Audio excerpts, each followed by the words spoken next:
अस्सलाम वालेकुम फ्रेंड्स, क्या आपने कभी सोचा पाकिस्तान में जो भी हुकूमत बनती है, जिसकी भी हुकूमत बनती है, वो कर्ज ज़रूर लेती है या आप ये कह सकते हैं कि उसे कर्ज लेना पड़ता है।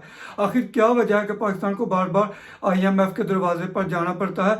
क्यों पाकिस्तान कर्ज लेता है? इसकी क्या वजह है? हम जानने की कोशिश करेंगे आज की इस वीडियो में। Saw a decrease of $66 million. The South Asian nation's foreign exchange reserves have now dropped to their lowest rates. There is no money left for. इसकी सबसे पहली और ख़ास वजह पाकिस्तान के फॉरेन रिजर्व्स का ख़त्म हो जाना। ये फॉरेन रिजर्व्स क्या होते हैं? फॉरेन रिजर्व्स किसी भी मुल्क के पास रखी हुई गैर मुल्की करेंसी के ज़खायर होते हैं, जिसको हम उर्दू में ज़र मुबादला के ज़खायर कहते हैं। ये किसी भी सूरत में हो सकते हैं, डॉलर, यूरो, पाउंड, रियाल वगैरह में, और गोल्ड में भी, यानी सोने की सूरत में। क्योंकि आप जानते हैं कि गोल्ड सदियों से करेंसी के तौर पर इस्तेमाल होता रहा है। ये फॉरेन रिजर्व इसलिए रखे जाते हैं कि जब किसी मुल्क को अपने मुल्क से बाहर किसी दूसरे मुल्क के साथ तजारत करनी होती है, कोई लेन देन करना होता है, तो वहाँ इन फॉरेन रिजर्व्स का इस्तेमाल किया जाता है। मान लो कि हमें चाइना से कुछ चीज़ मंगवानी है, या इसके अलावा कोई और मुल्क भी हो सकता है, तो वो यही चाहेगा कि तजारत किसी ऐसी करेंसी में हो जो कि स्टेबल हो, जिसकी दुनिया में डिमांड हो। तो इसलिए ज़्यादातर मुल्क डॉलर में ही तजारत करना पसंद करते हैं, क्योंकि डॉलर को दुनिया में सबसे ज़्यादा स्टेबल करेंसी माना जाता है। तो इसलिए सब मुल्क अपने फॉरेन रिजर्व डॉलर में ही रखते हैं। और ऐसा नहीं कि सिर्फ फॉरेन रिजर्व डॉलर में ही रखे जा सकते हैं, जैसे कि शुरू में मैंने बताया कि ये ज़रूरत के हिसाब से किसी भी करेंसी में हो सकते हैं। और अब हम बढ़ते हैं असल बात की तरफ। तो बात यह है कि जब फॉरेन रिजर्व्स खत्म होते हैं तो लेना पड़ता है कर्ज, जो कि डॉलर की सूरत में होता है फॉरेन रिजर्व्स के लिए। तो सवाल ये पैदा होता है कि ये फॉरेन रिजर्व्स ख़त्म क्यों हो जाते हैं बार बार। आपको याद होगा वीडियो के शुरू में मैंने आपको बताया था कि रिजर्व से यानी डॉलर से हमें बाहर के मुल्कों से जो चीज़ें चाहिए होती हैं वो मंगवाते हैं। मिसाल के तौर पर पेट्रोल, गैस, ऑयल, गाड़ियाँ वगैरह, जिसकी पेमेंट हमें डॉलर में करनी होती है, जिससे कि फॉरेन रिजर्व्स ख़त्म हो जाते हैं और हमें लेना पड़ता है कर्ज। तो आप सोच रहे होंगे कि अगर पाकिस्तान दुनिया से चीज़ें खरीदता है तो कुछ ना कुछ दुनिया को बेचता भी होगा। तो यहाँ पर आप बिल्कुल ठीक सोच रहे हो। जहाँ पर दुनिया से चीज़ें पाकिस्तान खरीदता है, वहाँ पर दुनिया को बेचता भी है। तो हमें इसी चीज़ का कंपैरिजन करना है कि आखिर पाकिस्तान दुनिया से खरीदता क्या है और दुनिया को बेचता क्या है। यहाँ पर हम एक मिसाल से समझने की कोशिश करेंगे। मान लीजिए कि एक इंसान है, वो कोई कारोबार कर रहा है जिससे कि वो 100 रुपये कमाता है, और उसके घर में 5 लोग हैं और हर एक का 10 रुपये खर्चा है, जिससे कि 50 रुपये खर्च हो गए। और बाकी वो घर के लिए कोई फ्रिज, AC वगैरह खरीदता है या कोई बिल अदा करता है जिसका कि 100 रुपये खर्चा आता है, जो कि टोटल 150 बनता है। और ऊपर के 50 जो है उसको हम ट्रेड डेफिसिट यानी कि खसारा बोलेंगे। और ये खसारा पूरा करने के लिए उसको कर्ज लेना पड़ेगा। और पाकिस्तान की भी कुछ ऐसी ही हालत है। पाकिस्तान कमाता कम है और खर्च ज़्यादा करता है, जिसके लिए हमें और कर्ज लेना पड़ता है। जैसे कि मैं आपके साथ कुछ फैक्ट्स, कुछ डाटा शेयर करता हूं, जिससे आपको अंदाज़ा हो जाएगा कि किस तरह पाकिस्तान इस ट्रेड डेफिसिट यानी कि खसारे में फंसा हुआ है, जो कि पूरा नहीं किया जाता। जैसे कि कोई भी मुल्क हो, वो इसको बैलेंस रखने की कोशिश करता है। या तो वो अपनी एक्सपोर्ट को बढ़ाते हैं या फिर इंपोर्ट को कम करने की कोशिश करते हैं, ताकि खसारे से बचा जा सके, जो कि पाकिस्तान में कोई भी हुकूमत नहीं कर सकी। और ये एक ग्राफ है जो दिखाता है कि 2008 से 2020 तक पाकिस्तान की इंपोर्ट, जो कि ब्लू लाइन है, और एक्सपोर्ट ब्राउन है, इनमें कितना फ़र्क है, जो कि हर साल बढ़ रहा है।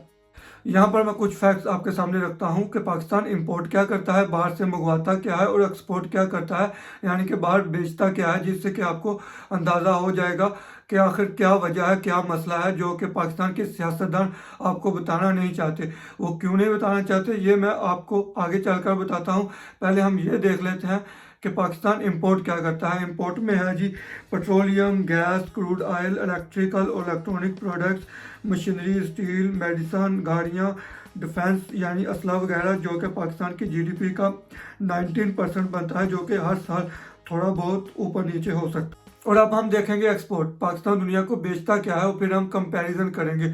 और एक्सपोर्ट में है जी टेक्सटाइल, कॉटन, चावल, लेदर, स्पोर्ट्स का सामान, फ्रूट, जो कि पाकिस्तान की GDP का 9.98% बनता है।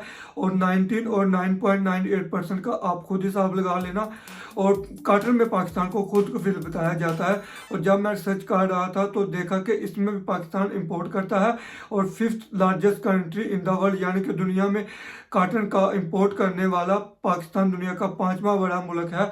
और ये 2022 में 2.44% था। पाकिस्तान की ज़राअत एग्रीकल्चर, जिसको पाकिस्तान की रीढ़ की हड्डी कहा जाता है, जो कि 5.2 बिलियन की एक्सपोर्ट है, इसमें हमें फर्टिलाइजर्स बाहर से मंगवाने पड़ते हैं, और ये स्क्रीन पर मैं शेयर कर देता हूँ, इसका हिसाब भी आप लगा लेना। और इसमें रिमिटेंसीज, जो कि हमारे प्यारे हमें बाहर से पैसा भेजते हैं अपने घर वालों को, वो भी है, जो कि 2023 में 26.3 बिलियन है, और 2022 में 31.8 बिलियन है, और 2021 में 31.31 था। और इस तरह अगर हम हिसाब लगाएं, 2022 में पाकिस्तान ने जो चीज़ें बाहर से मंगवाई थी, यानी कि इंपोर्ट की थी, वो थी 84.32 बिलियन, और जो एक्सपोर्ट की थी वो थी 39.52 बिलियन। और इसमें अगर रिमिटेंस, जो बाहर से लोगों ने पैसा भेजा, उसको जमा करें तो वो था 30.18 बिलियन, जो कि बनता है 69.7 बिलियन। तो फिर भी 14.62 बिलियन पाकिस्तान को साड़ा हुआ।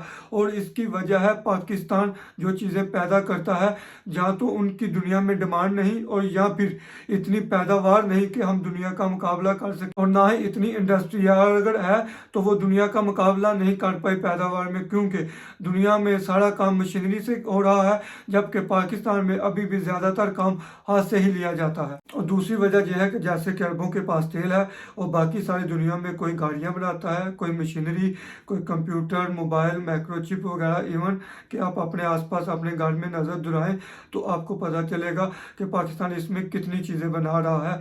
और ये सारी चीज़ें लेबर से कम और मशीनरी से ज़्यादा बनाई जाती हैं। जैसे कि अगर एक बंदा हाथ से एक दिन में 10 चीज़ें बनाता है, तो वहाँ पर ही मशीनरी वाला 100, 500 या 1000 बनाएगा। और जब ये दोनों लोग मार्केट में, मंडी में जाएंगे, तो हाथ वाला मशीनरी वाले का मुकाबला नहीं कर पाएगा, ना ही कीमत में, यानी सस्ती चीज़ बेचने में, और ना ही ज़्यादा पैदावार में। और ख़रीदार सस्ती चीज़ खरीदना पसंद करेगा, और अगर उसको इमरजेंसी कोई ज़्यादा चीज़ें चाहिए तो भी मशीन वाला ही फेवरेट होगा। और ये काम इसलिए नहीं हुआ कि पाकिस्तान ने इंस्टीट्यूट यानी इदारे नहीं बनाए जो कि रिसर्च करें, इजादात करें, और इन कामों के लिए रिसर्च की ज़रूरत होती है, और रिसर्च के लिए पैसों की ज़रूरत होती है, और जो कि हुकूमत या सरमायादार करते हैं। और पाकिस्तानी सरमायाकार इसमें इसलिए सरमायाकार नहीं करते क्योंकि इसमें वापस आने में बहुत टाइम लगता है, इसमें 10, 20, 30 साल लग सकते हैं। पाकिस्तानी सरमायाकार को आदत हो गई है प्रॉपर्टी में इन्वेस्ट करो और जब चाहे इधर से उधर बेच दो। मिसाल के तौर पर अगर आपको एक मोबाइल बनाना है तो आप पहले उस पर रिसर्च करेंगे, फिर एक प्रोडक्शन प्लांट लगाएंगे जहां पर इसकी पैदावार हो सके, फिर आप इसको मार्केट में लाकर आएंगे, मार्केट करेंगे, उसके बाद जाकर आपको इससे पैसा आना शुरू होगा। और इसमें नुकसान भी हो सकता है, जिस वजह से पाकिस्तान का सरमायाकार इसमें सरमायाकारी नहीं करता, रिस्क नहीं लेता। जैसे कि पाकिस्तान की हुकूमत ने जब सोचा कि उन्होंने न्यूक्लियर पावर बनना है, तो उन्होंने एक अदारा बनाया और उसमें रिसर्च हुई और पाकिस्तान न्यूक्लियर पावर बनने में कामयाब हो गया। आप खुद सोचें, जो मुल्क एटम बम बना सकता है, अगर सरमायाकारी हो तो वो क्या नहीं बना सकता। यही वजह है जो शुरू में मैंने आपको कहा था कि मैं आपको आगे चलकर बताऊंगा कि कोई भी पार्टी हो वो आपको क्यों नहीं बताना चाहेगी, चाहे वो नून लीग हो, पीटीआई हो, पीपीपी हो या फौज हो। अगर वो बताएंगे तो फिर लोग उनसे पूछेंगे, लोग उनसे सवाल करना शुरू कर देंगे कि आपने ये काम क्यों नहीं किए। उम्मीद है कि आपको ये सारा कॉन्सेप्ट समझ आ गया होगा। अगर वीडियो अच्छी लगी हो, लाइक, शेयर और कमेंट कीजिएगा। मिलते हैं अगली वीडियो में। अल्लाह हाफिज़।